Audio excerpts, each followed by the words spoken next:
Hi, what's up, Trash Talkers? Listen, it's impossible to fight, okay, if you don't know what you're fighting for. Does that make sense?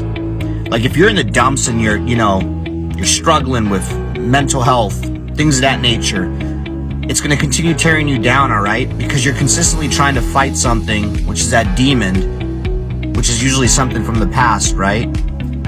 Maybe that why needs to be fighting for your future. Let that be your why. Get the hell up and start fighting for your future. Stop fighting things that happened in the past. Easier said than done, right? Go seek help. It's okay not to be okay. A lot of people need to hear this. You are more of a warrior and a fighter if you stand up and say, hey, this has to stop. I need to go seek help. The stigma, everything has changed. It's okay not to be okay. And so my honesty cap is dedicated to a little, we'll call it a public service announcement for civilians and other people in the military. There are a few people that you should always take their stories with a grain of salt. Vegans, CrossFitters, and special operations guys that tell you that they were special operations without being prompted. The first thing they say is, yeah, I used to be soft, right? The only unicorn in that entire group is like a special operations guy that was like a vegan and did CrossFit. That guy's probably going to stay quiet for a little bit longer because he's confused as what he should talk about first. And that's the only reason. All right. Anybody that says that they were soft without being prompted or without it being like a normal part of your communications is probably either an enabler or going to tell you a bunch of stuff that's not exactly true. What's up, Trash Talkers? Hitting you up this morning with a special promo on how to dress when you are doing PT in civilians, but you want everybody to know you're an Army. This comes from the Buddy Beckwith fashion design of how to work out. So first, you can notice the RI panties. Not Ranger panties, but Ranger Instructor panties. The green socks, the knee brace for the old guys. Don't forget the M frames. Now the shirt, don't wear the Trash Talk shirt while you're running. This is just for the promo. You want to put on like an 80-second shirt or like your favorite airborne shirt so everybody knows that you're a veteran. That's the most important thing. And you start with this stretch. Buddy Beckwith taught me this one.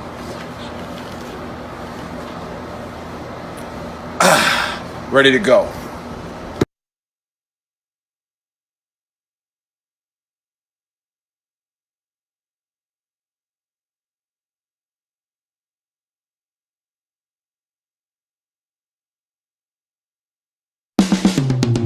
This is the Veteran Trash Talk Hour, hosted by Nick, Dave, and Buddy.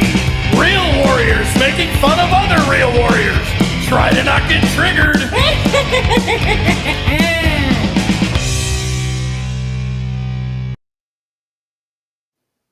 What's up, Trash Talkers? What is up, Gruntworks Nation? Welcome to Season 2, Episode 16 of the Trash Talk Hour. Returning guest today is Marine Corps veteran and author James Morrison. And as usual, I'm here with Buddy and Nick. Happy Saturday. What up, y'all? What's up, guys? Hey, guys. What's happening? What's happening? Happy anniversary, I'm Nick. pumped. I'm a Happy big fan of the anniversary, Morrison social media and lifestyle. I'm pretty avid follower. Love it.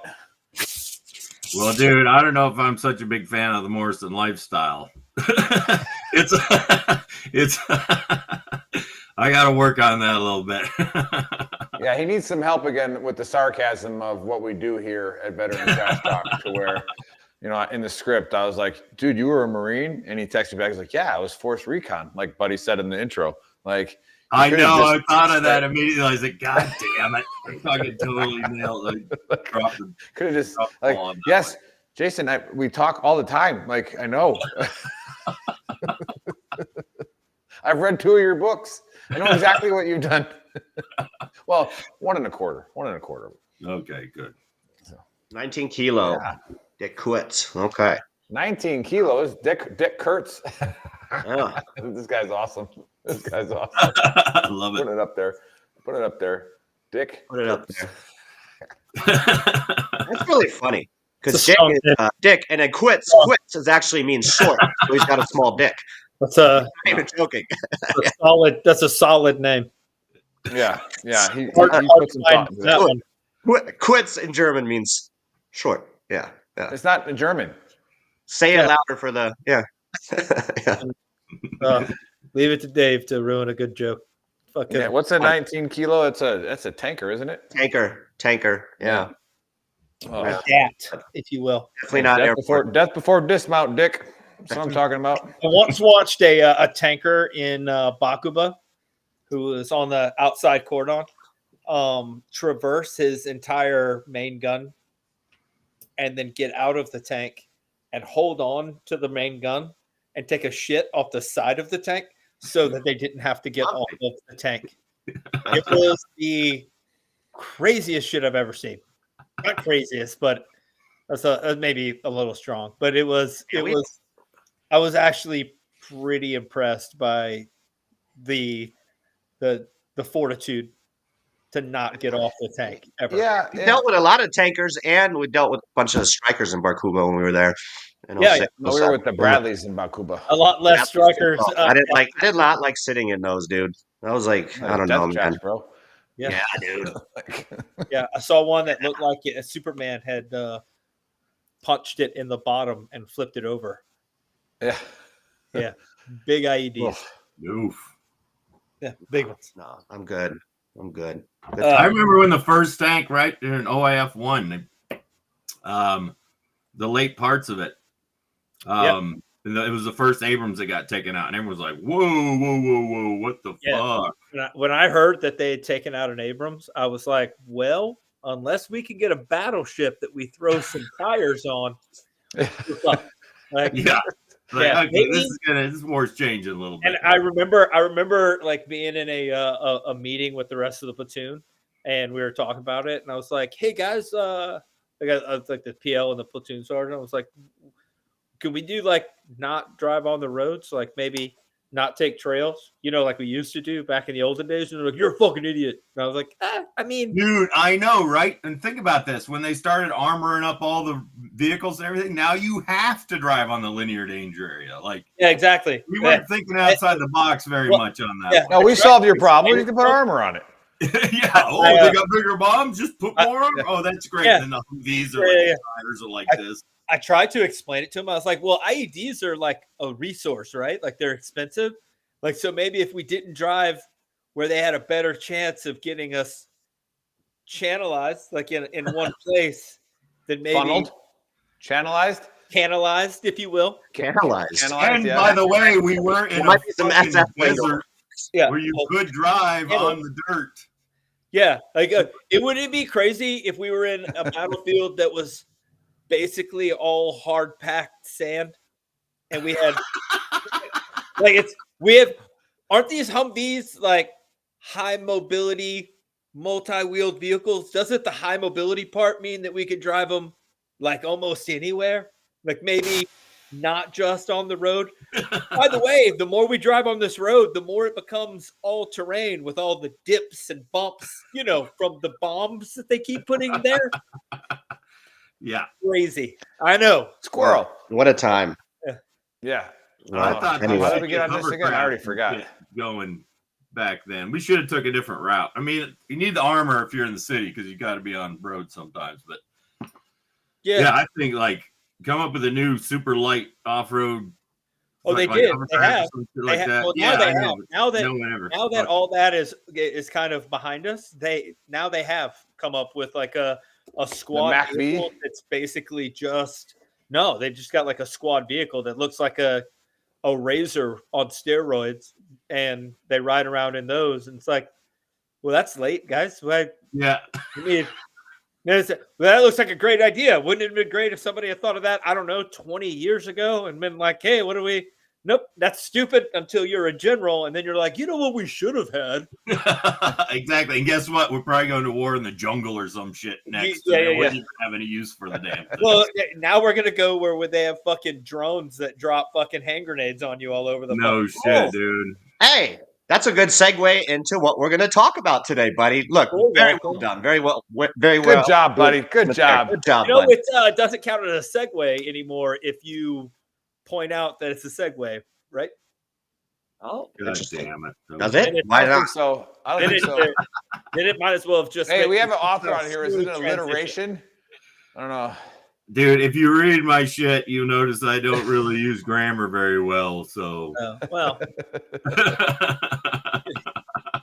Anyhow, we are going to talk about the drones. I'm sure some of you guys, or all of you, have probably heard a little bit about it on the news. It's been all over social media, and I have a White House press release here.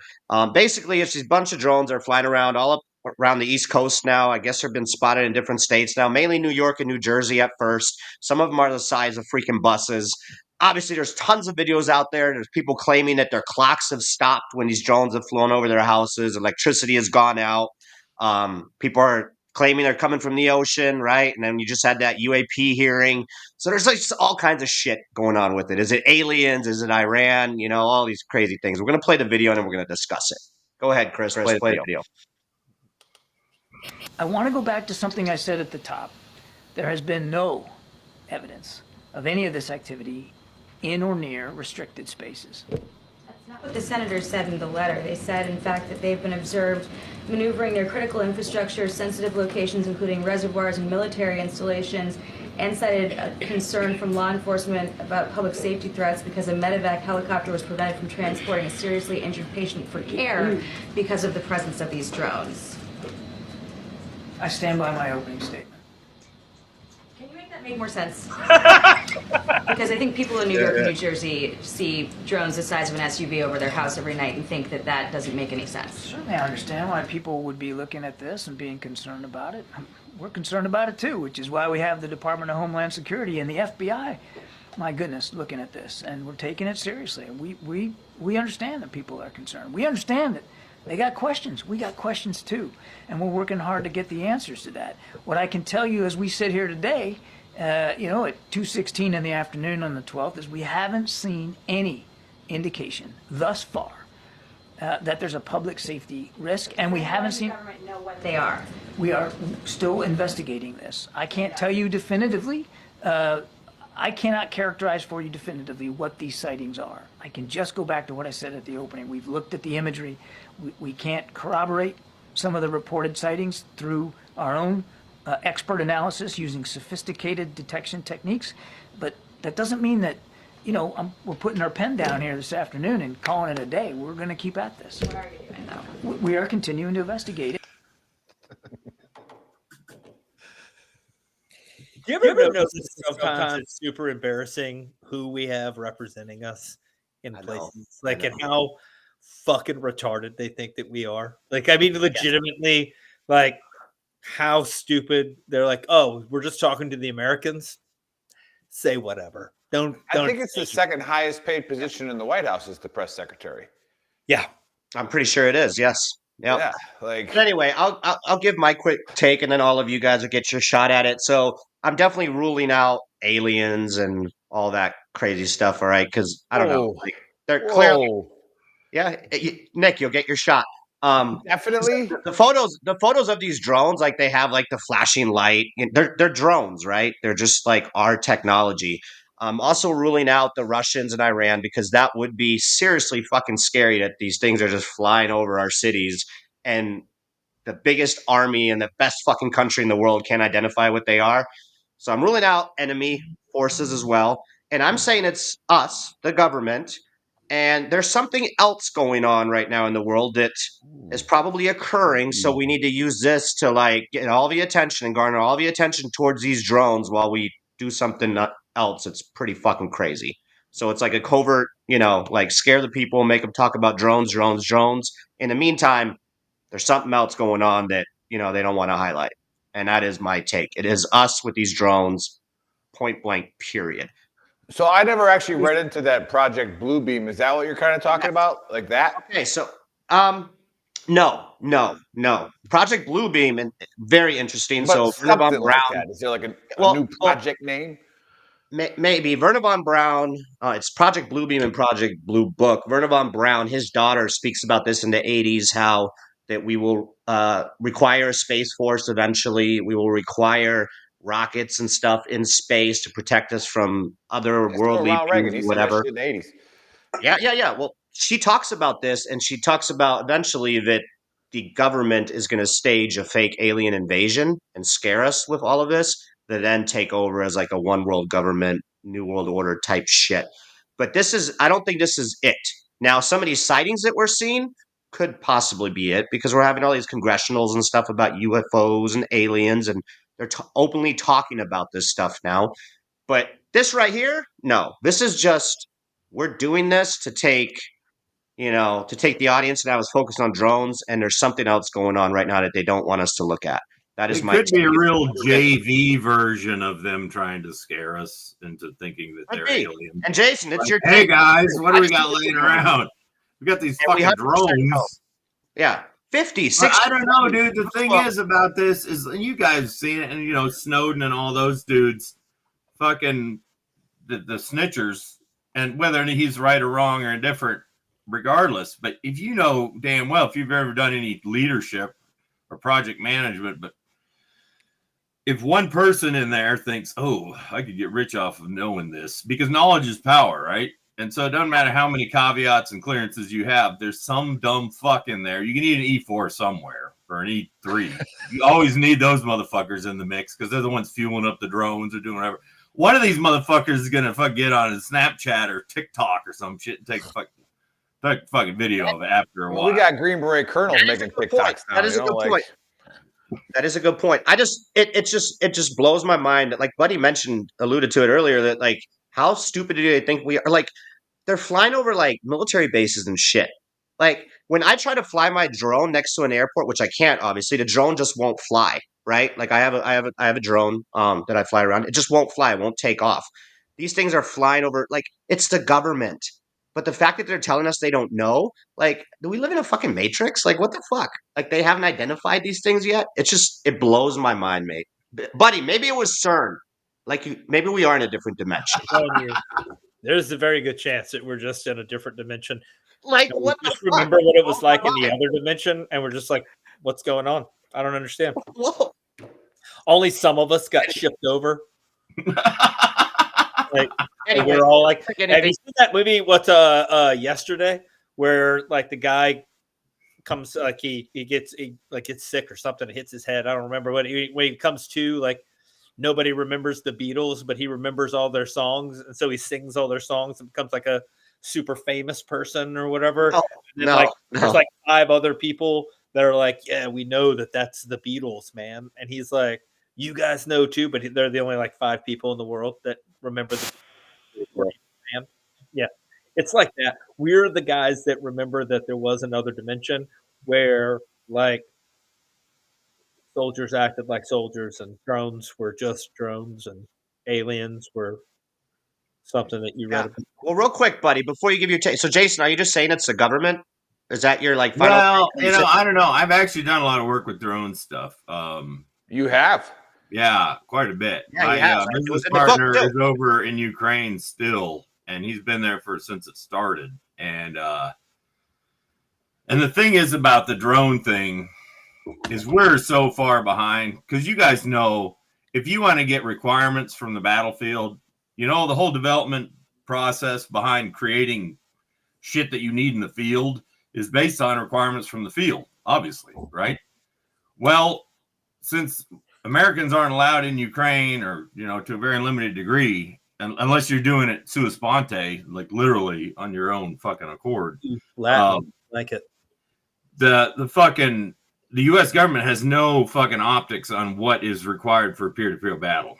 They don't, especially the military-industrial complex, who's supposed to be building all the shit we need. They just see what the fucking Ukrainian propaganda machine puts out as far as what they're doing, and we just take that as gospel. But the actual and from that, you're not going to derive any kind of requirements from down to the tactical level. Like, oh, we need a drone that does this, this, and this, and this, right? because when you're working at night and in the cold and it's fucking raining and this kind of drone doesn't work in this kind of, you know what I mean? Like shit that you only learn from battle. Well, there's no Americans gathering these kind of requirements, but the Chinese sure as shit are. Oh God, you know, they're fucking taking notes like a motherfucker. I guarantee they have all kinds of people there sitting down watching what's going on. The Iranians sure do, because they built a bunch of, and this is funny because the Iranians were in the fucking Stone Age until Obama gave them billions of dollars, and now they're the leader in drone warfare. Are you fucking kidding me? Like, I wonder where that money went. But and the Russians, of course, are fucking involved. So all of our enemies know more about the cutting edge of the battlefield than we do. They really fucking do. So I mean, and you can say, well, the American fighting spirit and all this yada yada yada shit. Well, the French did the same thing, and that's why they built the Maginot Line. And they were like, "There's no way the French battle spirit can fucking lose." And then the Germans came in and fucked them up with tanks. Yeah, but then you know, actually, it was paratroopers. They just flew over the Maginot Line. Yeah, like it's pretty fucking easy now. So we're there, dude. Our Maginot Line is our tanks. It is our fucking big, our $400 million fighter planes and shit. Do you think the Maginot Line was cheap? We're spending all of our money on shit that doesn't fucking matter anymore. And we got to watch our shit. So you're saying it is foreign adversaries, Jason, or are you saying it's us just testing I'm saying it very well could be, and they have the schlitz to make it happen now. They know a lot more about drone warfare than we do. Damn. Because they've been paying attention for 3 fucking years. Why aren't F-16s up there shooting them down then, if it is foreign adversaries, you know? Like, if they're picking up all this intel they're and flying below over radar, bro. I mean, you know how hard it is. I mean, dude, Blind squirrel on crutches could walk into the White House right now and just beat everyone's ass, and no one would be allowed to poke them in the eye. Especially a transvestite blind squirrel on crutches. You get a tranny squirrel, and the fucking White House is going down because no one's allowed to touch it, and we don't want to hurt anyone's feelings. So, we'll just speaking about squirrels, R.I.P. Peanut. This is the plug out there. Shop.VeteranTrashTalk.com. Peanut the squirrel. Peanut the squirrel right there. Hey, stand there. Hey, leave it up there. Peanut the squirrel. Hey, justice for Harambe, justice for peanuts, baby. All right. Hey, Chris, you were on with that one. I love that. That's good. We'll have to, time. Check that one. We can put it in the video. But anyway, buddy, what's your take on this? So Jason thinks definitely foreign adversaries. Okay. Well, I'm going to tell you what I know. I'm pretty sure it's not. I'm pretty sure it's not aliens. And here's why I would say that it's not aliens. If they come from in the bottom of the ocean, whatever, or they come from or they come from galaxies far, far away. Either way. Oh, I like that. Far. The fact that they would brave coming from either of those places to visit fucking New Jersey tells me that there's a pretty good chance that they're not like, let's go. Where are we going to go? Like, they're having like their little alien meeting or whatever. And they're like, oh, let's come up from the surface of the ocean and go to Paris and fucking see the Eiffel Tower. Or we'll go to the Caribbean and hang out on the beach. Or we'll go. And the one guy's like, fuck that. Let's go to Jersey. Yeah. Well, there are, real quick, buddy, there are a couple of videos. I don't know how true they are, but there's a couple of videos of like Vietnam too. They're filming it. These drones are seen there as well. I don't know if that's true, but TikTok, right? But it's on TikTok that some of these drones are being spotted in other countries as well currently. They're drones, or they're the UFO doohickeys? The drone stuff. Because these drones have some crazy capabilities. We don't have UFOs anymore. It's UAPs. Everybody knows that. Unidentified area phenomena. Yeah. Go ahead, buddy. Go ahead. Now we don't, because now that the government's told us that aliens exist, we still don't fucking care. So there's reports in Christmastown too in Virginia. It's going to go to my last point, but two things it could be. It could be because of this conversation, you and fucking Jason over here flying your drones around. Nobody knows. You guys just both admitted on a recorded show that you guys fly drones. I would say that you're suspect at this point. So No, I'm not that JV, buddy.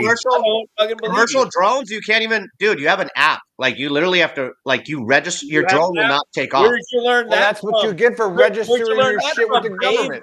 Drone I'm school? pretty sure it just Were won't you take taught off. by the Iranians how to turn off the app? No, it's not like that, buddy. Like they automatically just shut them off. Like we were in Flagstaff, and we were at like What do you know about the beginning Flagstaff, of buddy? the year. Nothing. Yeah. No, we were No, close, like semi-close to the airport, but I thought we were far enough away. My drone wouldn't even take off. Like, we were in the mountains, like Mexico, Dave, flying your little. I'm saying, they drone won't. around. They won't even take off, from my understanding, bro. Like it just doesn't let you even take off when you're in locations like that. Well, that depends what radio you're using. Cell towers and shit that they can block. You don't have direct comms or SATCOM or anything else that anyone else could use. Stop using cell phone towers. No. You could easily fucking launch these from any cargo container ship off the coast and just send them off, and then you could remote fucking control them from a SATCOM link and sitting in fucking China. It'd be easy. Question. Real quick, buddy, to you though, like I don't know if civilians are flying these because these things are like fucking. Some of them are the size of buses, bro. There's not just that's what I'm saying. I don't think it's like civilians, dude. No one can afford that shit. there. And if they can afford it, they're going to use it for something cool and put it on TikTok. I mean, right? They're not going to fucking be I got this fucking $1.5 million drone. I'm going to sneak around and spy on fucking whatever Joe's house in New Jersey. Like I heard a joke once that said, do you hear about the hurricane that came You guys through? are all so wrong. You're all so wrong. But well, I still got more. I got more theories. Okay, so I need to hear more. I just wanted to shut down your civilian theory because that's just not the thing, bro. Not the vibe. Not the thing. You're a really smart dude, and that's really stupid. I would suspect somebody who's trying to hide something to say, Dave. So, with all due respect, dude, it could be the cartels. They got a lot of money. There you go. They could easily. It could also be they would have to trying to scan the planet. Boop. Ever think of that? Yeah, but what do you start with New Jersey for? To your point, starting with Jersey. Why not go to the crappiest place? Just start with Jersey. I would be surprised we didn't start seeing these things in places like Mississippi, Louisiana, all the crappy places first. Well, if they come to fucking Idaho, they're going to get shot the fuck down. So I don't know if that's going to work. That's what I'm saying. Also, as far as all of it's concerned, I don't understand why everybody's getting so like wild about it. Like maybe it's they're faking like the world getting taken over by aliens or whatever. At the end of the day, if the world were to get taken over by some super race of alien beings, what are you going to do? Nothing. You're not going to do how hot are the chicks? Of course not. A, what he said. B, the chat says ham radio guy Jersey reporting that. Yeah, I saw that on the ham radio thing. That they could definitely be controlled by SATCOM or something because they're not using the normal frequencies. So it's a direct link. You got a drone that big, you could put a SATCOM link on there easily. Why would you just say you could just program drones and robots to be autonomous and fly without any signal from anything, just using a GPS to know their own location. I'm sure you can use them to fly like that, but you're not going to get any data back from them, or you're not going to be able to. It would be a pre-programmed mission. But you could do that. You did it when they came back and you downloaded it. Like you could get, you could. You could get a fucking, 20 fucking kilos of blow in there and fly it off a container ship and land it somewhere. But if it's hovering around, and that's weird. But if it's just going to a drop point, dropping off fucking cocaine or whatever, that could be. What if it's dropping off singular little bite-sized portions of cocaine all over the place? Ooh, that would be awesome. Just drop it off. Yeah, we'd all be awake. Come over here. Like they basically cracked the Amazon Prime code, and they were just like, beep, boop, beep, dude. Boop, boop. Maybe the cartels are like going Amazon. It could be Amazon. That's why. You ever wonder why you're getting your You ever wonder why you're getting your package in freaking 6 hours? It's because they have bus-sized drones now. Yeah. All right. Well, the fact that they're loitering, though, that's what makes me pause. So Jason says foreign adversaries. I say it's us, and it's just a big cover-up for something else that's going on. Buddy says it's civilians and the Mexican cartel. Buddy, you let me down today, bro. Like, those takes are shitty. How do you know? Yeah. They also have like. Well, this is what. How would we not be able to identify that? Like with our like technology, I just don't Maybe buy it's it. not in our best interest to identify it. And maybe it's not even really happening. Do we have any real footage of this happening? Yes. That's not AI. Yes. No, countless of eyewitnesses. Now, the fucking governor of New Jersey, like the mayor and shit, went on TV and was like, "This is concerning." Like, there's tons of footage out there, like tons of it, dude. Yeah, well, guess where they're not coming? Alabama. We'll shoot them. Exactly. Chris said there's an emergency alert in his area too for these drones. Well, here's the real. I put out a hotline number to call. Dude, they ought to send them all down to fucking South Carolina. The cartels could make a huge hit if they started dropping cocaine on all those poor West bastards. Virginia. They need to go like West Virginia. Something to do while they're waiting for some help. Cartels were able to make submarines in the jungle, wait for it to flood, and then they fucking came out. I mean, they're doing what they're doing. And they have more money Nobody's than us. looking in the jungle to see if you're making a submarine, right? Like, because why would you do that? But then, oh, wait a minute, it floods, and then there it goes. Probably some budget they got to spend before the new admin takes over. Hey. Right. Yeah, the cartels. That could be. Well, the cartels have to get rid of That's their a cash great before the point. mold grows on it. But I've worked with DARPA. I don't think DARPA's that sneaky, but they might be. ARPA. Yeah. Maybe. No, you guys are all way off. Good, because Buddy let us down on this one. Here's disappointed. Somebody holds in this. Put it at you, Dave. And so many holes in this. And let's just start off with Dave, because Dave's trying to trash everybody else's fucking answer. Dave, how can you rule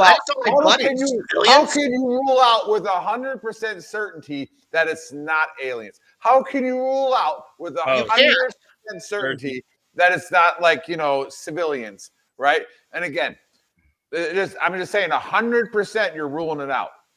I don't agree with that. All right, so dude, but listen, like for myself, I'm speaking from the high perspective. The size of a van. That is me. That is my opinion. The size of a van is a helicopter. Okay, like but aliens don't use propellers; they use some anti-gravity. Yeah, they have like propulsion systems. But here's why it's aliens, because as we heard, right? We think now. So we've heard two people on this show say that they know what an alien thinks and what an alien likes. How the hell do you know what they think and like? And how do you know? I said what they didn't like. They didn't like. Well, no, but how do we know that the aliens don't have an ego? Right? How do we know that they aren't just super pissed, or how do we know that they aren't under poor management, just like our country is right now? Okay, well, this alien for pussy, they look private and specialist sent this way. Right. But so here's why it's aliens. We've literally tried to tell everybody that they exist, and nobody cares. I've been saying it for years. Right, and nobody, but like even the government. Let's say we believe the government is always right, which we know isn't true. But let's just say they are. All right, for hypothetical, right? They said, "Hey, aliens exist," and we're like, "Ha, nobody gives a shit." All right, don't you think that the aliens might be getting fucking pissed? That it's like, "Hey, dickheads, we started your society 100,000 years ago. We shot something down in the ocean, and look what happens. And you guys ain't going to give us the time of day. We're just going to hover some big ass fucking UFOs over your cities for a little bit. All right, this is what we're going to do. All right, we're literally just going to put it out there. Like, this is where we are." So I'm saying 100% is aliens. Okay. I made fun of you. It could be. Like, have you heard of all this Antarctica shit? Like, the wall in Antarctica and fucking. Yeah. Oh yeah, Admiral Byrd. Operation High Jump. Look into it. Operation High Jump. Like fucking glowing motherfuckers. Look it up. It's facts. They took a nuke. I got to put this up on there. Look it up. It's facts. Huge head, huge ego. It's fucking math. Yeah, true. Yeah. So you're saying aliens, huh? 100%. 100%. They're pissed off that like they're not getting the respect that they deserve, and they're just. I think they just want to stay the fuck away. The world's about to break out. It could be. Fucked. We are. We're super fucked. Yeah. Hey, bro. But at least we know how to fight. Yeah. We're just gonna fucking enslave us all and like destroy us. It's gonna be bad. Maybe it'll make us build new pyramids. Maybe it's a big reset. Yeah, that's why I'm going on record as saying I respect aliens, right? And I think that they deserve, due process. Okay. Dude, I think we should start an alien rights advocacy thing and get some fucking. I bet you we could create a fucking Haktua coin about that. We could create like an alien rights coin. And then think about it, we could get alien insurance and stuff going. We could collect all these supporters and shit. And if they show up, great. But if they don't, holy shit, we alien insurance. Hey, just invent. If you live in New Jersey, $2 a month.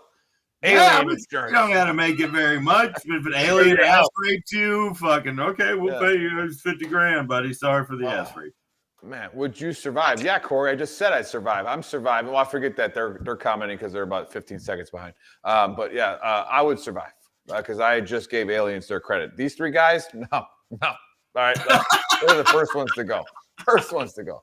What are you talking about? I'm the alien advocate fucking guy. Yeah. Maybe they would just like my charming personality, my bubbly, charming personality, and they'd be like, you could. Well, they might also, just kill you right away because you just told everybody what you think aliens don't like. Like, the aliens. Well, they might just kill you too, bro, because you just told everyone that they were aliens. Maybe they didn't want them to know that. We do, in fact. I mean, they're trying so hard to show everybody that they exist.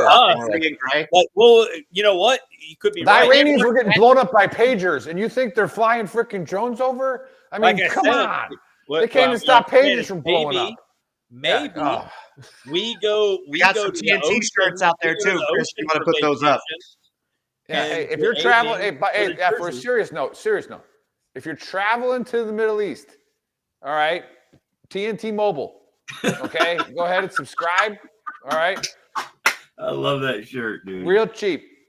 So get your TNT Mobile shirt and support the cause. And then, like I said, I think it was RDX or Pettin. But yeah, I heard that service comes with a bang, so it's pretty solid.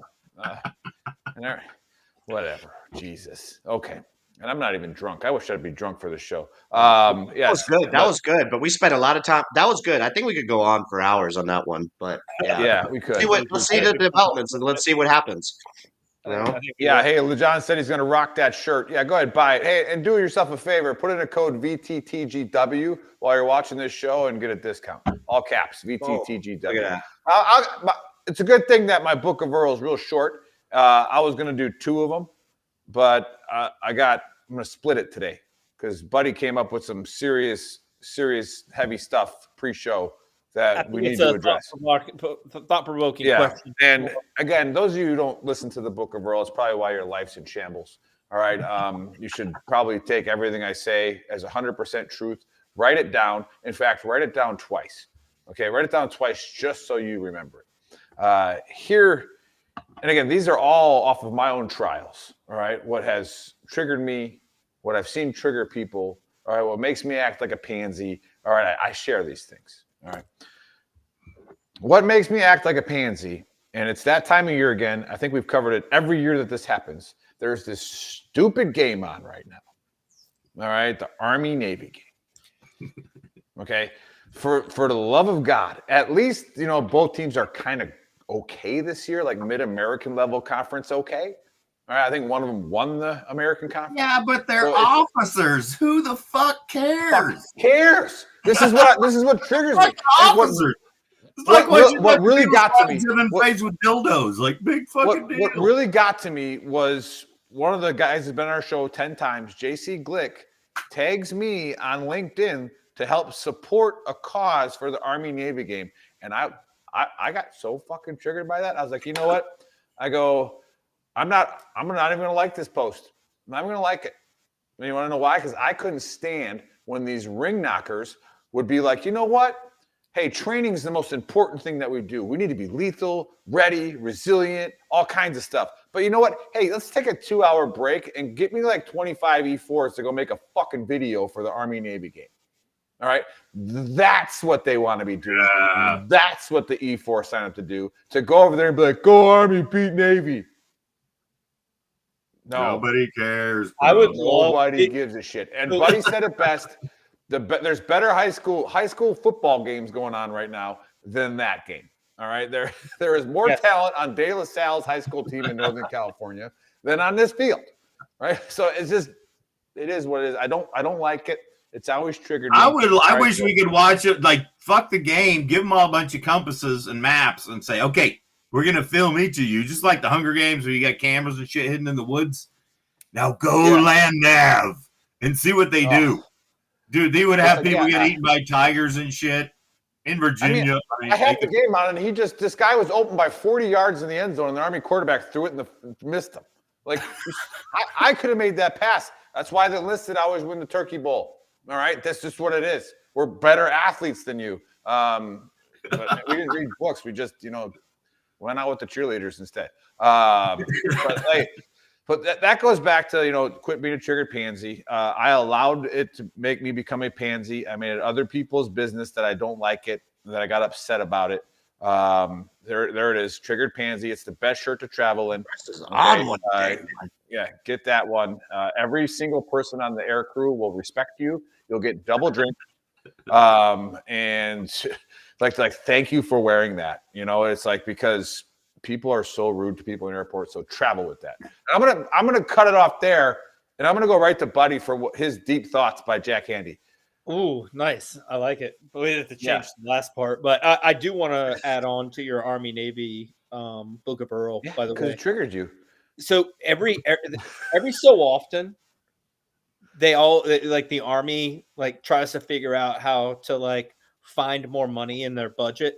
And so they'll call the airborne units and find out who hasn't jumped or who actually needs to be on jump status, because we're spending $150 a month for these guys to be on jump status, and maybe they do and maybe they don't. We could save some money if we kicked them off of jump status and took their $150. How much money do you think the Army and Navy spend on advertising the dumbest football game that has ever happened on the fucking planet? Ever. It was cool in the 40s, bro. Yeah, no. But you know what they didn't have in the 40s? They didn't have some Navy guy turn a $1 billion aircraft carrier and use $3 million worth of fuel to drive over so they could run across a banner they've got in the ocean that they spent $1.5 million on to drive over it. Oh, we drove over the Army's banner. We beat Navy or fucking whatever our bullshit is. I fucking hate it. I hate frivolous spending of dumbass money for no fucking reason whatsoever, other than it doesn't. There's never. I've never seen. I don't know anybody that I've ever asked, hey, why did you join the Army? Never have you ever heard of somebody that be so no shit, there I was watching the fourth quarter of the Army Navy game. And I want to be a fucking truck driver. There they were down. They were down 7 points. Army was trying to come back, and it was option left, option right, option in the middle, option left, option right, and finally they did option left twice in a row, scored, and I was like, I'm joining. I'm a fucking soldier, man. It's never fucking happened. I think if they want to make people watch this shit, get a bunch of Army and Navy enlisted guys out there first for a 15-minute brawl. Yeah, we should have Army. We should have Army Navy push. Where's our spot? God damn it! Yeah, push ball. Army Navy push ball. Army Navy push ball. Just beating the shit out of each other. I think that would be fucking great. Last man standing. Cheers. That would be cheers, awesome. Sean. And Sean, you could have said hi to Buddy and Jason too, but cheers, all right. Sean. Nobody cares. Anyway, so back to my thing.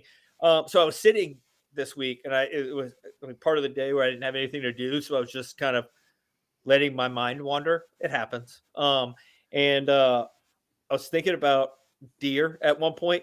I don't know why I think about animals so much, random ducks and you're like Dr. Doolittle, fucking geese and dogs, homeless dogs and fucking deer, but almost pets. Almost pets.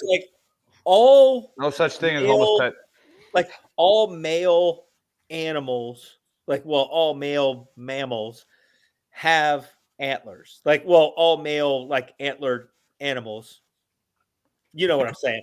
They have antlers. Why the fuck do we call them antlers? Why aren't they called unklers? This needs more answering than the brought up these names. They were looking at it and they were like, look at the fucking horns coming out of that fucking deer. And like the dude next to him was like, oh, those aren't horns. They fall off every year. Those are something else. And he was like, well, fucking, they're only on the dudes. Fucking, what are we going to call them? Antlers. But they're dudes. Fuck it. Unklers. Antlers. Unklers. I agree, dude. Absolutely. I say that we do a petition. Call them Unklers from now on. Do we? Or you know what? In this, science. First of all, petition science. do we problematic that like we Webster's dictionary specify their gender. All I'm saying. Yeah. Well, we got to get to the guest, and I actually have to jump. I actually have to jump. I have to go watch a basketball game. My daughter's in. But Chris will take over for me because we got to have 2 Marines on the show. But before you introduce them, I'm going to turn the show on in my car. I'm going to try to jump on there depending on service. But there's 2 things that I've read. I was going to read the whole book before the show, but I got upgraded to first class, so I got drunk instead. All right, but it is what it is. But I got a few of the chapters done, and there's one of the lines is Dad built a gun with a pipe and an M80s and rocks, and then there's another line in there where it says, "So fuck it, I dropped out of Bible school and joined the Marines." So that's what I'm gonna say. I gotta bounce, guys. I love you, Chris. Take over. That's the part where you come on, Chris. There you go. I'm here. Well, it's my job to introduce him. So Introduce him. Yes, let's do that. All right. So today we've got Jason Lee Morrison on. First of all, Jason, I think you're going to want to look at changing your middle name to something less problematic, like Jason Fortitude Morrison. It's got to be like an ideology or something. It can't be like Lee, because that name's got some. Basically, it's like today's version of Jason Adolf Morrison. So we're gonna need that change. Just saying. Hey, who fucking Barack Hussein Obama? He made it president. So you can do that. But he was president. A whole different category. That's a different religion. I know, but still, bro. I hear you. Yeah, I'm just saying. Don't get us canceled, buddy. Let's go. Books. Speaking of that, Jason is an author. He's also a former. Well, he's a Marine. We all know they're always Marines, but he's a former Force Recon Marine. I don't know. Are you always a Force Recon Marine? Is that a thing? I don't know. Anyway, nobody knows, bro. That's not Force Recon. He wrote a book called "Finally Somehow Home." It comes in. You can get it probably on Amazon. I don't know. He's going to tell us, but it comes in hardback, softback, digital, and Crayola. So even Marines can read it. And it's Jason. Tell us more about your book. And, well, actually, hold on. I gotta get my snacks for this. It did come out in the ebook on Amazon, but then after a few days of being on there, they must have read it or something because they're like, ooh. And it says, so now when you go on Amazon, it says Amazon does not support this kind of content. Because it gets a little fucking dicey. Dude, listen, I tell the fucking story. Amazon? What's that? I said, don't they sell Mein Kampf on Amazon? Like, I don't know. But we will let you buy it. Well, I don't. I talk about everything in here. This is the book, and it's like sitting around bullshitting with your fucking war buddies. You know, where nothing is off the fucking table, right? And no one holds back any. That's how I wrote the book, because frankly. And I even said it in the first part, was like, this goes out to my recon brothers because, people don't think people in the military, I mean, we aren't known for being greatly intelligent, but I have been in some of the deepest fucking metaphysical and any other kind of conversations that I've ever been in with my boys sitting there waiting to go on a mission or something. Like, what do you think this is about? And, and that shit's important. And whether it's from fucking or fucking God or fucking what happens after you die, and all this shit that we used to talk about I wrote it just like I was talking to my fucking brothers. So I don't think they really liked that kind of. The good news, Jason, is it's you don't get that when you click on it now. Oh, really? Oh, fucking good. Here. You just checked it out? I got it right here. Oh, so you can buy the ebook? Because I made the ebook for 99 cents because I want fucking bums and homeless motherfuckers and shit to read it. Yeah. So like if you click hardcover.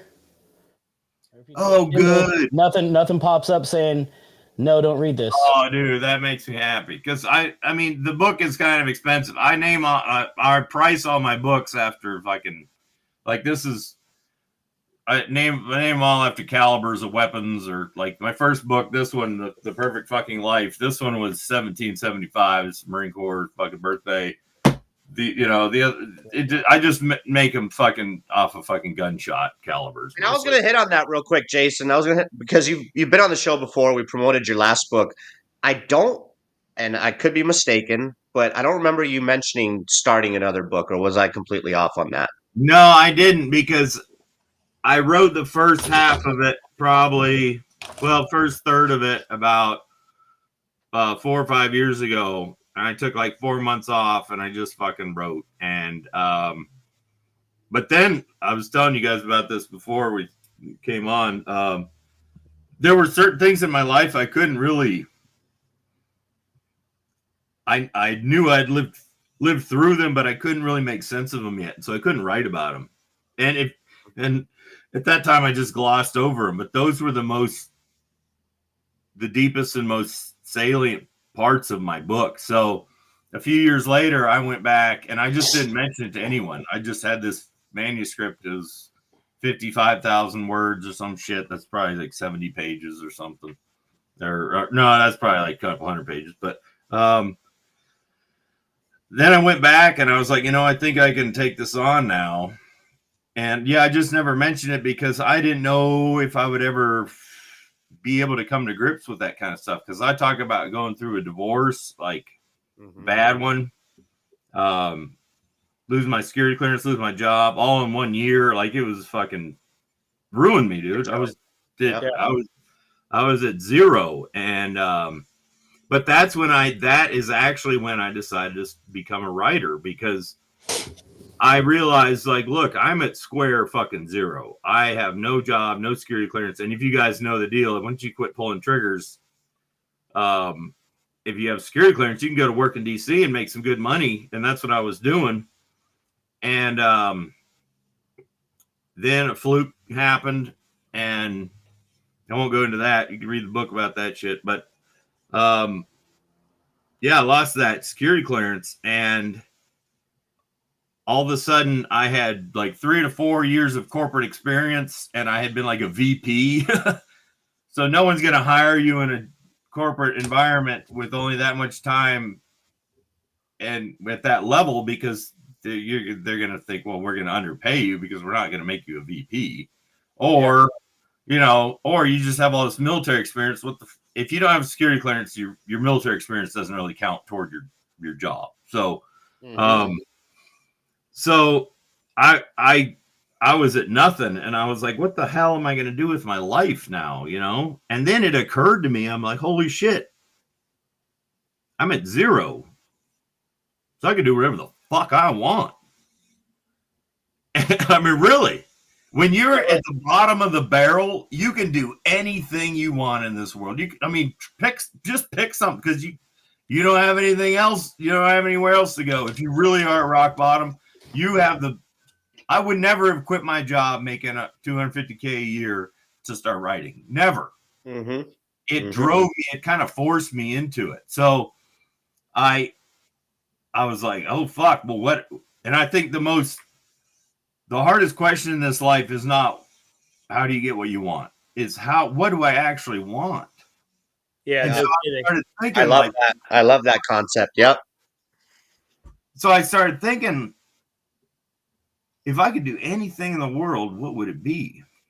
And you gotta have balls when you're confronting this. And I know some of you guys are out there right now. You're probably scraping by, fucking just trying to figure out what life is. Do what you fucking want, man. That's what you're best at anyway. I guarantee you, if you pick a job that you like or you don't like, you're going to be better at the one that you do. So I was like, I would like to be a writer, and it seemed like too far out, it was like, but I was like, fuck it, dude, I got nothing else, so I'm gonna start writing. And I started telling people. That's when I started telling people, like, I'm a writer now, and people were like, oh, Jesus Christ, rolling their eyes and shit. And if you aren't doing that, if people aren't rolling their eyes at you, you're not fucking trying hard enough, I don't think. If you can do anything you want in this world and you choose to fucking, I don't know, be a garbage man, you're not trying hard enough, buddy. People better be like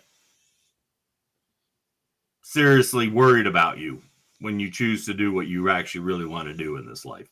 And they were, actually. And I actually wrote poems and shit about that in there. Because it hurts. It does. Because people are like, I'm concerned about you. What are you doing with your life right now?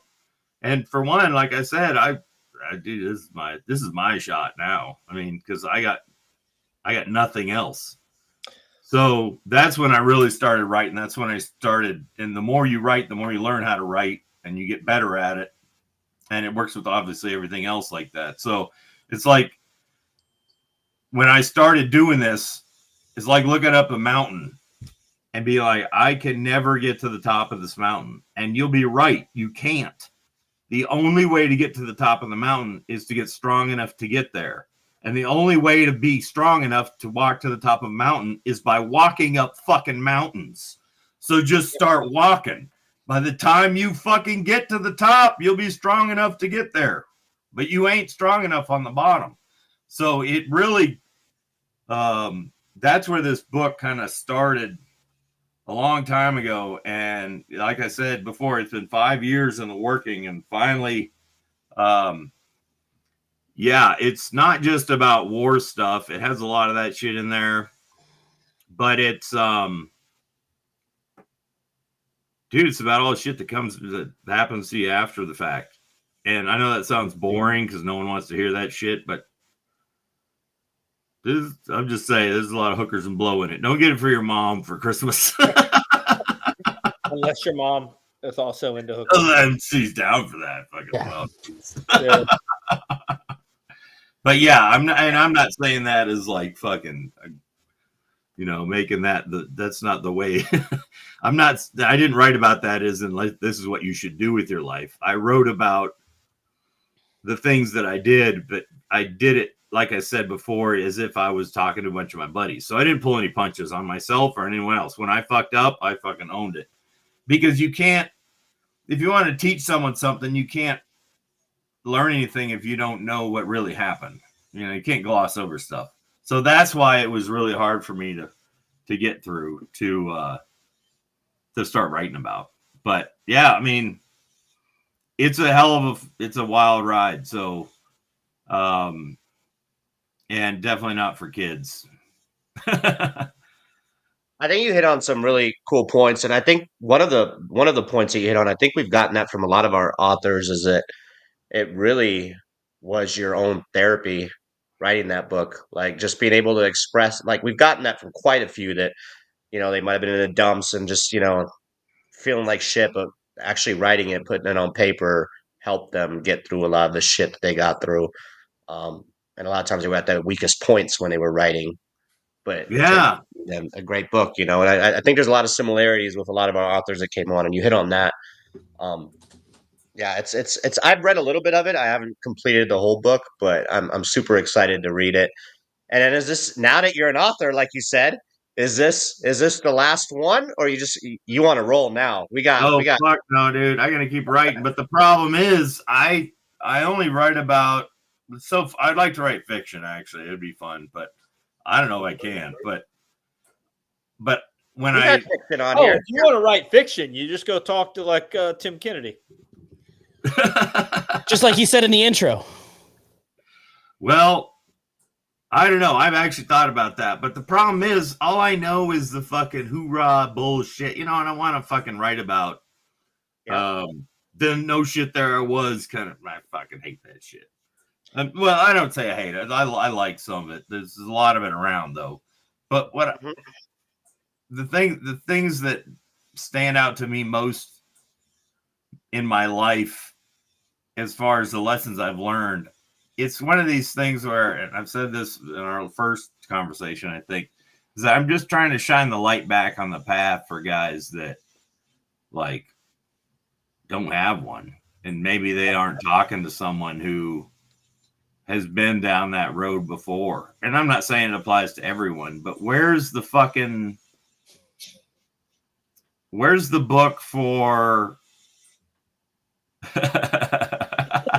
and by the way, Sean, I saw that Mount Motherfucker. I know Mount Motherfucker. It's on Camp Pendleton. Oh, I know it. Yeah, it's a bitch. Well, Ankle breaker. So, anyway, guys, that's basically the premise of this thing. It was kind of like, you know, when you get into a conversation with your buddies and someone asks you a question and like a couple days later, you're like, God damn it, I wish I would have thought of that. That might really have helped him out. And I've been through that so many times because I'm not like a quick fire thinker or whatever. But I took all of those, but I do remember shit. And so I took all of those things and all those times where people have had conversations with me like that and gone back and be like, so what would I say to them now? And especially after going through all the hardship and everything, because in this is really important. What makes you elite is in the military context, is not what you know about war. Anyone, you can grab a freaking smart high school kid and teach him how to work a radio or work a freaking laser target, or you know, and you got to be able to run real hard and shit, to swim, fin in, dive in, fucking, or fall out of an airplane, whatever. You know, those are technical skills. But the thing that makes you elite is what you know about yourself. And the hardest times I ever experienced physically in the military were those times where I was sexy motherfucker. Baby, that's my wife. Oh, thanks for watching, babe. Love it. She's awesome, dude. She's awesome. She's so fucking supportive. So, had to get that out there. Sorry, Sean. No, I appreciate that. Thank you. So learning about yourself is what makes you elite, and that doesn't just end when you're in the military. And buddy, I know you know this shit, and I'm not talking, you know. No, like, the thing is, I think you're probably another way to put it, not even a better way to put it, but another way to put it is your ability to put yourself in be comfortable putting yourself in uncomfortable situations and being fine with it. I actually had a talk with somebody just recently about that, and kind of the same thing. And I was like, I think that is one of the reasons why a lot of us have problems in relationships at some point. Is not because it's almost like we're so used to things not being perfect or good that we're fine with whatever. Like right now, like I have a house, but if I didn't have a house, like it'd be like, okay, whatever. I just don't have a house. I'll put up a tent. Like, it's cool. I've lived in a tent before. It doesn't bother me. You know what I mean? But didn't you just used to do this show by the in the river when you were homeless? I've done that before, but at the end of the day, like we're almost like blissfully complacent in our own like we're almost too optimistic, or not optimistic. I guess that's probably the wrong word, but well, I know what you mean. It's like the only way this is going to happen is if I do it. Well, with that, and other people look at situations and they're like, well, this isn't good enough and we should do this and make it better. And for us, a lot of times we're just like, I mean, it is what it is. Like, I'm just going to deal with it. It's fine. Like, it's fine. Like, I don't care. It doesn't bother me that much. Like, I'm good. And I think a lot of people take that as like, we don't care. It's just that it's not that we don't care. Like, it's just that like we've seen worse, we've lived through worse, so even not great is still better than shitty. You know what I mean? You know what I mean? Spot on. like we been in Iraq for 15 months straight, not having running water, not having a toilet that you flush. Like the Yeah. So pooping now in when the somebody's morning. like, when somebody You come home and you're sitting on a toilet. It's like, oh, this is fucking cool, man. I have a toilet. Yeah, when somebody Sure, comes 100%. to you and they're like, oh my god, my hot water wasn't as hot as I like it this morning. You're just like, I mean, but you did have. It hot makes you water? appreciate life a lot Okay. more, though. Yeah. Like appreciate the It simple does, things in dude. life a So lot this more. is a First problem. world problems.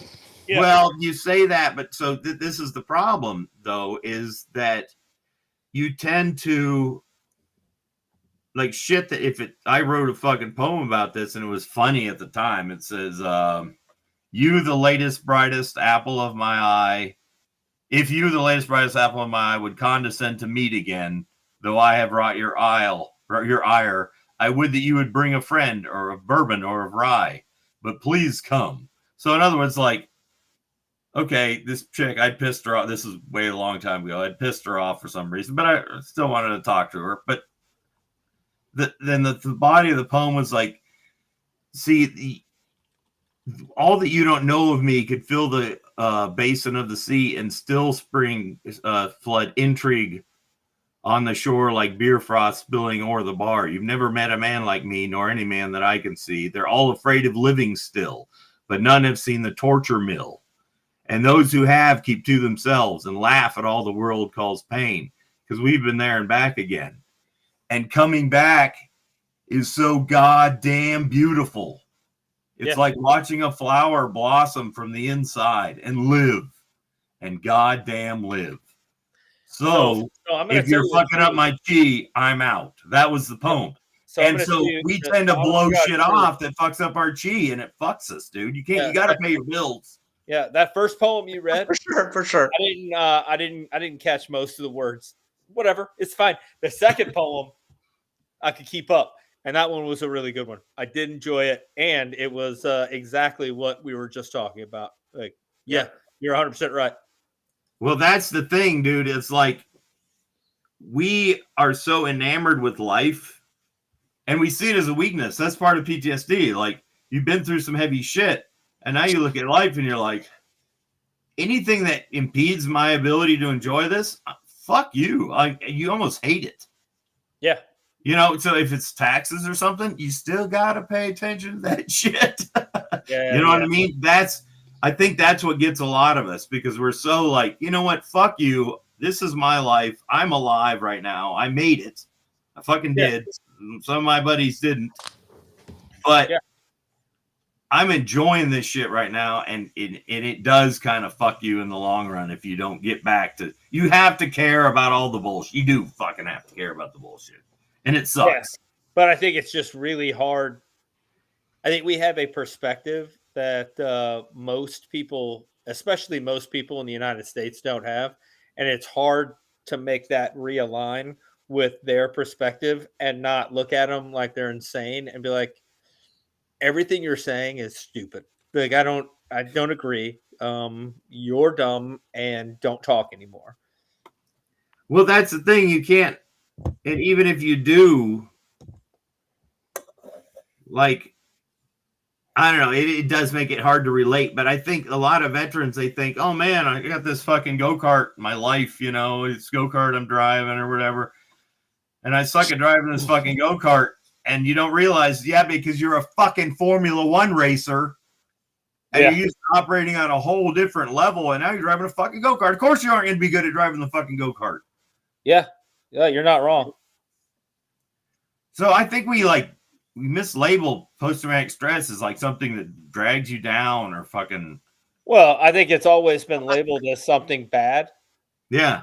And while it can show itself in bad ways sometimes, it can also show itself in really good ways sometimes. You know what I mean?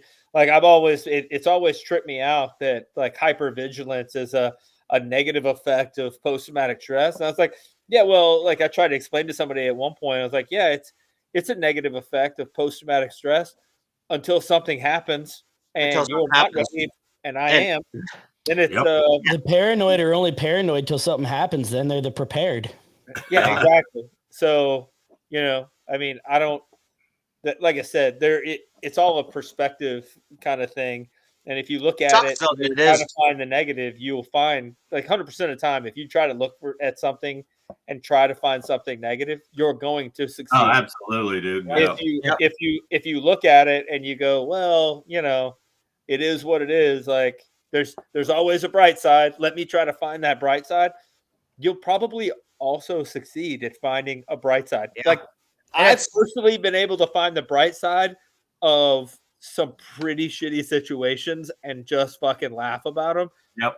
I feel like people that can't find the bright side in the fact that like Starbucks isn't selling the pumpkin spice latte in fucking July 3rd, probably grab yourself a hazelnut and be quiet. You know what I mean? Like it'll be all right. You're going to be.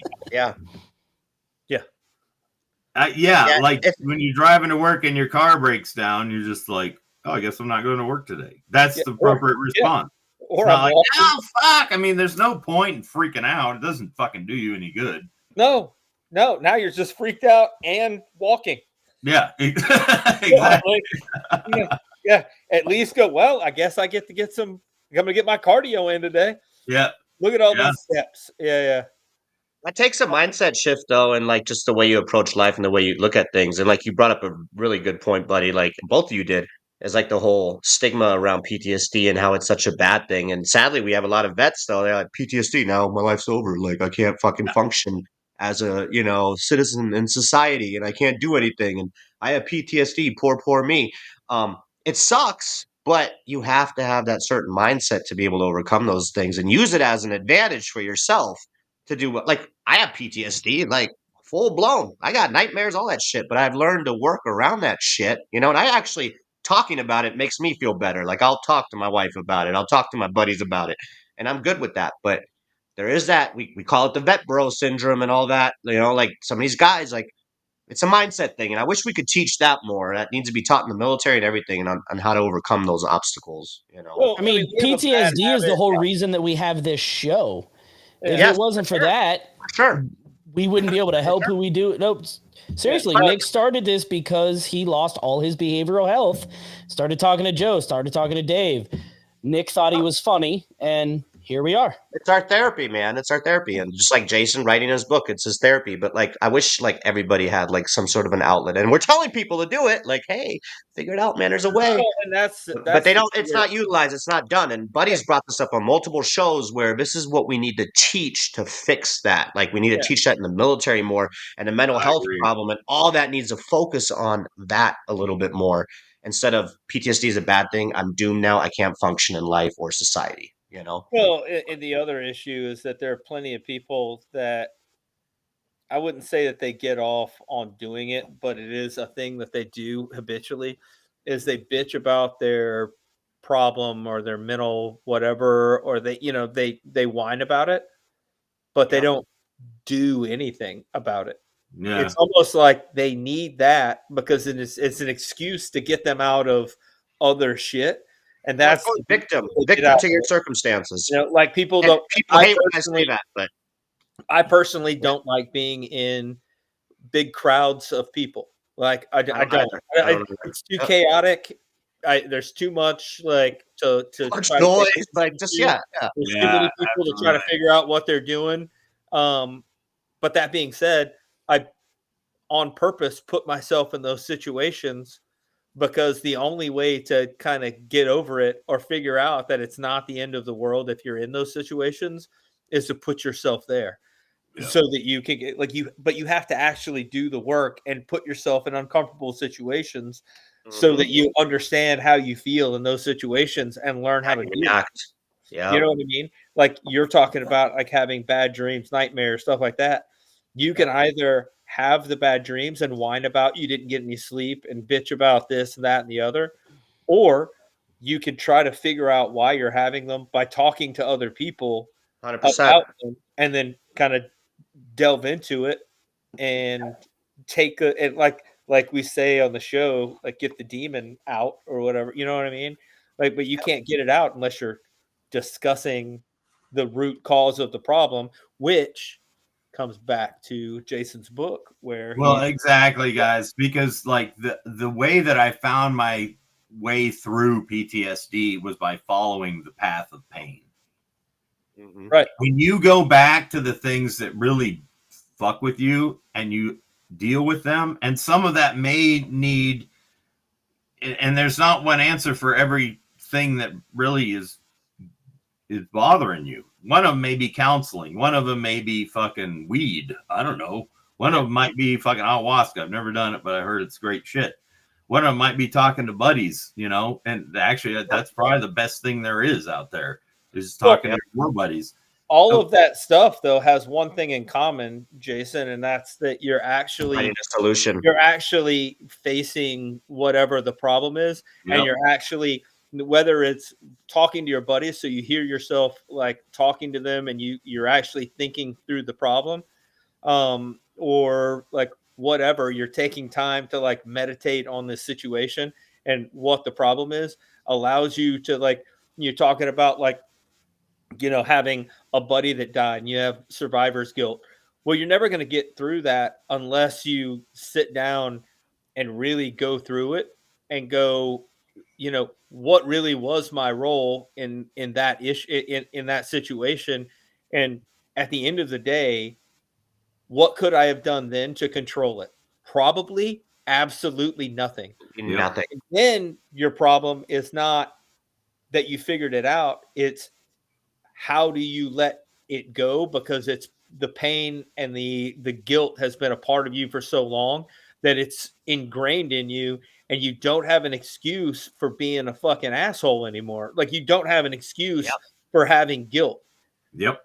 You know, and I want to caveat off of that, buddy, because I think you were the one who really, I think you woke up a lot of our community and stuff. And like, I remember back in the day, Memorial Day, being all down and stuff, you know, like all fucking pissed. And you brought it up. This was when we just started the show. I mean, it was at the very beginning. You're like, hey, Memorial Day, we should be happy. Like, we should celebrate their lives. Like, that's literally what our battle buddies would want us to do, right? The ones that we lost, if they were watching us, they'd be like, the fuck, Dave? Drink a fucking beer. Shit. They'd be pissed off at us if we were moping around like pussies. Yeah.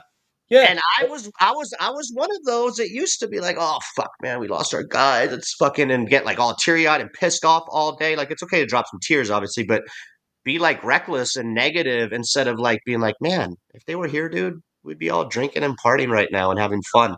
And you really woke me up to that, buddy. And I just wanted to, you know, add that. Say thank you, buddy. And you know, new tradition, Dave. Every Memorial Day, margarita machine pool party at your place. Yeah, let's do it. But it's all, everything that you just talked about is all about perspective. Like, and you have that, you know, and they say it in all the 12-step programs and all the other stuff. You have to accept that you can only control so much. Like, and the things that you can't control, there's no point in being upset or pissed off or really dwelling on it a whole lot. It's kind of like the alien taking over the world thing. If they're going to take over the world, there's not much shit you're going to do. Like, what is it? There's a comedian. What's it? Not Bill Burr.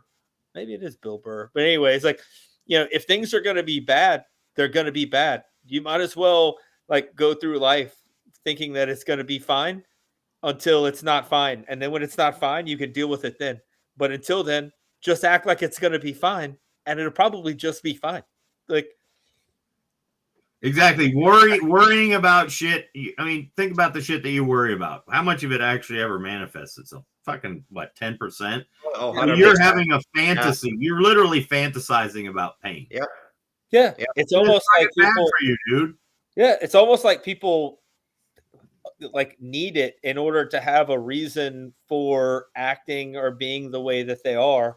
You know what I mean? And it's just like, I don't know. To me, it's because you focus negatively on the outcome of like situations, right? Like, let's say you're going for a new job and you're about to you're focusing negatively. You're focusing on the outcome, and then you're focusing on negative aspects of that outcome. Stop focusing on the outcome and just focus on that current situation that's about to occur. Right. If that makes sense. Be where you are right then, exactly, and you'll probably get the fucking job too, because you won't get stressed out either, because you're literally thinking about all the negative shit that could happen instead of focusing on that moment that you're in. asking for a new job, it's asking just for a like promotion, combat. Actually, briefing a general. You know, and you would think, and like you would think that our community would be the best at that, only because Right. at least we could be like, well, I mean, like say, like I go in for a job interview, what are they gonna say? No, they're not gonna fucking. Shoot. They're not gonna shoot at me. They're not gonna blow me up. Fuck them. I don't give a fuck. And like, what you do have to think about, what is the worst outcome? Like, how do you feel if whatever the worst thing is that happens, they don't hire you? That's it. Yeah. Like you just said, you have the job. They're not gonna fucking torture you. They're not gonna cut off your fucking legs. Like you're not gonna die. Like it is what it is. Move on. You know. But yeah. Well, if you go into like a job interview with that attitude, that's gonna fucking affect in your entire everything you're putting out. 100%. Your energy. Yes. So people are going to pick up on that right away. And I've hired and fired people before, and I don't look for someone who's moping around. I look for someone who's ready to go. You know what I mean? Yeah. Do you want to do this job? And that's all a job interview is. Like they're just trying to get to know you. Yeah. You're 100%. I just think, like I said, I think it's pretty funny. I also like that you talked about, like, you wrote the book, like you were like talking to your boys or whatever. And I think that's probably one of the most underestimated benefits of being in the military is the people that are in the military are so like every spectrum of our of American culture, society, and like and I mean, to be honest, global, because there's people from all over the world that are in the American Army anyway. But like, it kind of hit a note with me. I remember sitting on a rooftop and like dudes were posing like the most off the wall crazy questions in 1 minute about, like, you know, if the lights come on and, you know, your mom's in front of you, do you finish or not? And then we went from that to discussing like Einstein's theory of relativity and how it would manifest itself in like real world.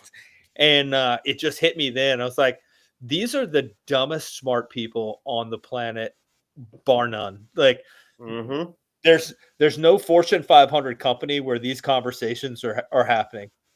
Nope. And to their loss, man, because when you can flex and pivot from one, I think that really like makes us sharper, because we can think about all kinds of different shit. Yeah, change it just like that. Absolutely. And then guess what? The gunfight kicks off and you're busy thinking about something else.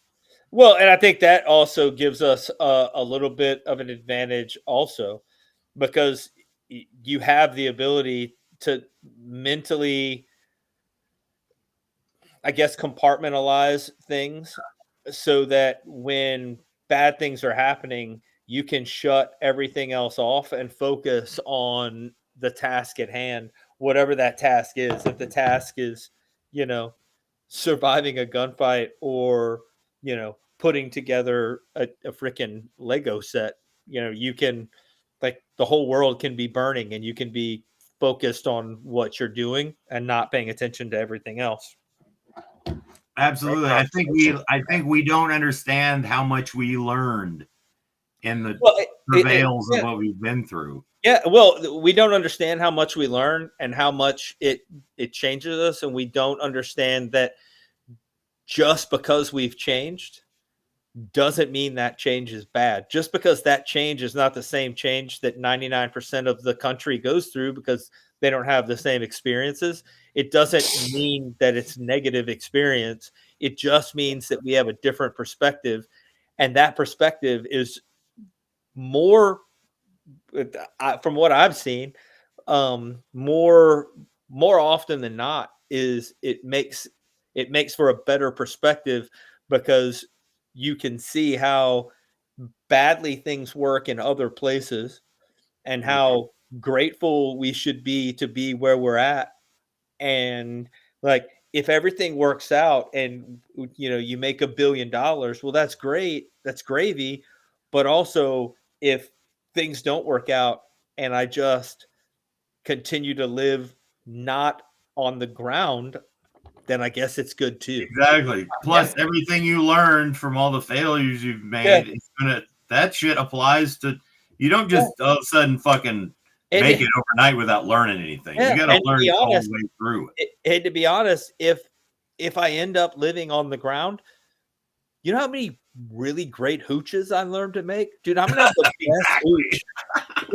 Like that shit is gonna be the Tasma hooch of all hooches. I'll have like a little section where I like go to the bathroom. Like I'd have the best hobo camp ever. It'd be great.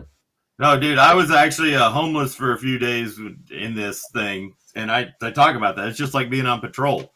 Yeah, you just got good security. You got to find a good harbor site. You know, you got to keep tabs on everything, all your shit, and all your gear. And that is our problem. I think is that we're just like whatever, homeless. Exactly. Whatever, bro. Get a rock. Done this before. Yeah. Yep. Been there, done that. All right, Dave. Yeah, well, Jason. So, like, last words for you, obviously, brother. Thanks for coming on again. But where can everybody get the book again? Let's talk about that. Any websites that you have? Any social media things that individuals can follow? And then give your last shout out, and then I'll close this out, brother. I appreciate it so much. I'm writing this down. You know what? While you search for that, I am going to talk about how Ryder you look. Jason, that's the link you sent us. Oh, okay. So Swift and Shifty Ninja is my Instagram shit. If you want to follow that shit, or just look me up on Facebook. It's easy to find me. But the most important one, I think, is theperfectfuckinglife.com. www.theperfectfuckinglife.com. That has all my shit on it. It has more shit that's has some stories and outtakes from the book from this one. It's got a bunch of shit from this one on there as well. Yeah, hit me up on there and you can contact me directly. Thank you for putting that up. And you can contact me directly if you want to talk. If you got PTSD issue, whatever. We have there's a thing on there, a blog called or it's a forum called Bitch and Moan, that we just kind of come together and talk about shit just like we're talking about it right now. So feel free to go on that website. You can get the book. You get both of these books, The Perfect Fucking Life and Finally Somehow Home, on Amazon. Appreciate you guys having me on. Thank you so much, man. I wrote these books so that, like I said, hopefully it helps some people that have been through the same shit that we have. So we have the same goal. Absolutely. So thank you again, man. I really appreciate it, guys. Hey, thank you so much for coming on, Jason. This was a really fun show. We kicked it off with the drones. Buddy, are you going to do an AAR? I am. I was just waiting for you to kick it over. Go ahead. So let's season 2, episode 16. I've been writing stuff down this whole time. Not a huge deal. I do want to give a little some props to Chris. The new beginning music reminds me of Airwolf. So great job there. Great TV show. Just so you know, back in the 80s, wanted to be a helicopter pilot because of that show. Anyway, you fly out of a volcano. All helicopter pilots do it. Not a big deal. Anyway, let's see. The New Jersey drones. We figured out that Admiral Kirby is a complete imbecile who, when faced with hard questions, makes a face like a child who just found out that he got bad grades on his report card. Let's see. I like that. Yeah.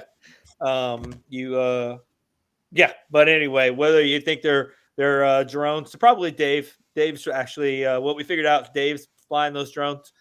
Dave and Dave, they got together. They're flying school bus drones. We never figured out whether they were big buses or little buses.